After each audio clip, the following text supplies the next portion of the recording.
What is liberty? I am. I will. I do.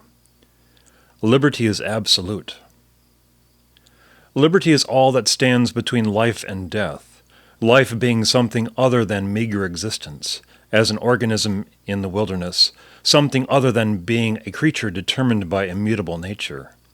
From the abyss to return to the abyss, all the moments of living between the beginning and the end follow the biological redundancy of breathing and reproducing. Breathing is involuntary. Reproducing is death being overcome by biological impulses. Both breathing and reproduction are the easiest activities to life, as bacteria, rabbits, wolves, and political representatives manage this function.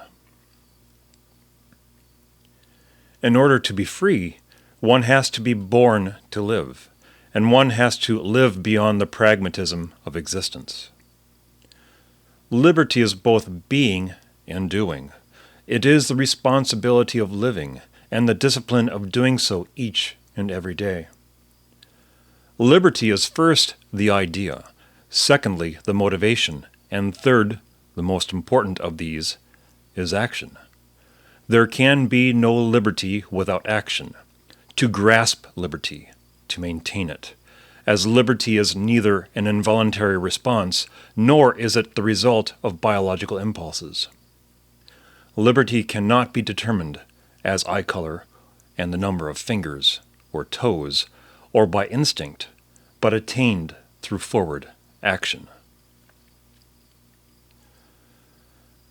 Liberty is not libertine, as a libertine is as much the servant to sexual impulses as an addict, driven by something they have no will or desire to contain. Liberty is not libertarian, as a libertarian seeks political account of its presence in society, to be a thorn in the side of those for whom they hold disfavor. Libertarians are first and foremost political contrarians, in service to the need to be the noble martyr to an unsung cause.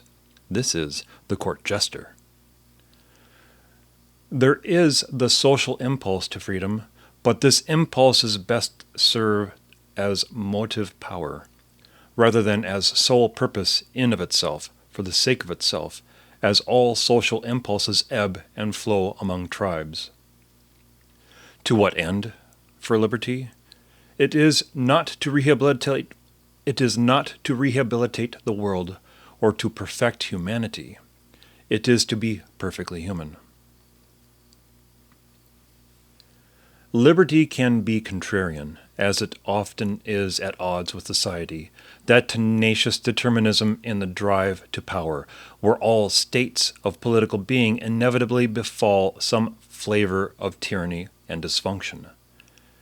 In this dysfunction, the state has no choice but to diminish liberty and the means of liberty. The modern tyrants have refined this diminishment of liberty to call freedom heartless or selfish, or to consider the desire for liberty as an intolerance to the will of the herd, to be antisocial, misanthropic. In this regard, the drive to liberty is the only proof of mental wellness, as it opposes the state's desire for dysfunction and the herd's compulsion for conformity. What is liberty? I am. I will. I do. Liberty is resolute.